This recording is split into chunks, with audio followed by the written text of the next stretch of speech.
All right, there's a lot to discuss here. Let me start attacking it from a bit of a different angle. Say I'm the president, and I put you in charge. What do you do on day one? What changes would you make based on all your experience and the work that you do to try to get the immigration situation in this country under control? With the idea that, again, I'm not just talking about shutting down the border. I'm talking about sort of a bigger picture. Because I assume that at some point in our lifetimes, perhaps, Washington, D.C. will be able to multitask, and they can realize that they can perhaps adjust or make fixes to the immigration policy at the same time as they can secure the border. But it's all in your lap now. What do you do?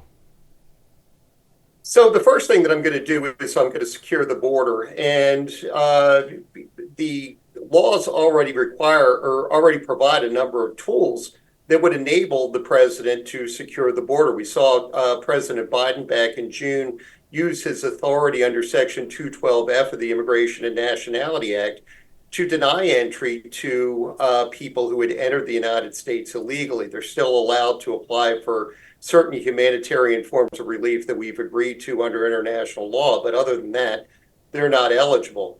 But the other important thing, Mike, is that the key tool that Congress has given is detention.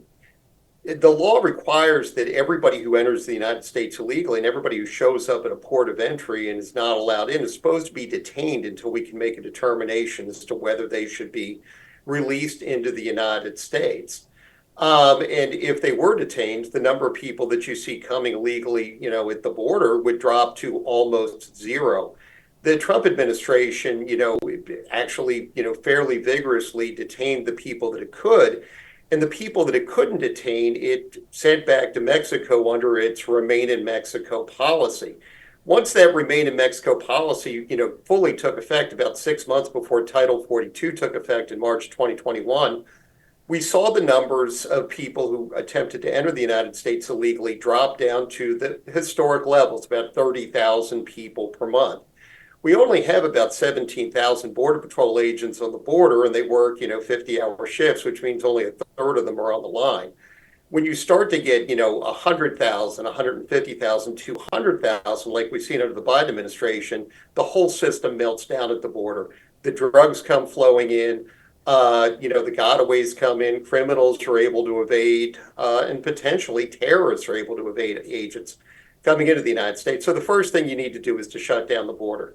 Then you need to actually determine who all of those people who have come in, total it up. It's about 7.5 million people who, we don't really know anything about, who have either been released into the country or entered the country.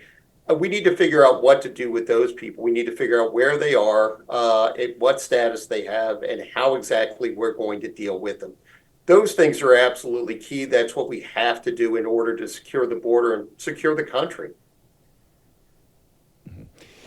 Let me return to what we started out with, which is the town of Springfield, Ohio. Obviously, kind of been in the news lately. And I did promise you I'm going to stay away from the whole ducks and dogs thing.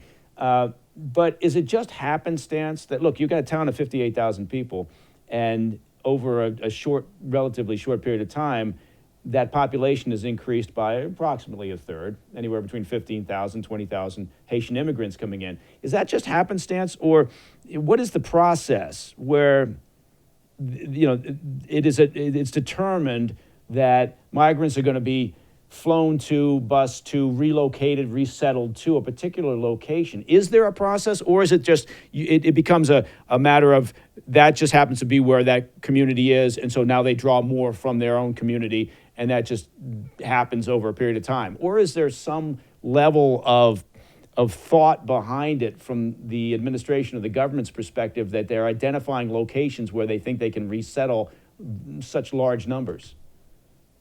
Yeah, they're not engaged in any resettlement program at all. Once those individuals, are released into the country, be it at the airports of entry in the interior or at the border, they're free to go wherever they want in this country.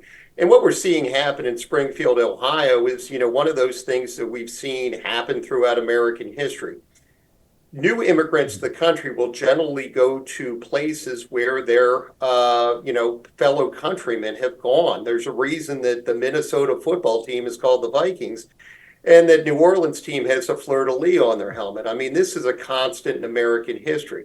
You will go where your fellow countrymen have resettled, and apparently a large number of people, a large number of Haitians went to Springfield, Ohio, found that it was a place where they could get jobs, where they could get housing, and so more and more of them come there. A lot of this, Mike, is word of mouth or word of cell phone in these days, because you do want to go where you know people, where you can speak the language. And keep in mind, Haiti's national language is Haitian Creole, which sounds like French but is a much different language. Right. So communication issues, things like that, are going to cause them to again concentrate in certain areas. Springfield, Ohio just happens to be one of those areas, and they didn't have a lot of infrastructure before those folks got there.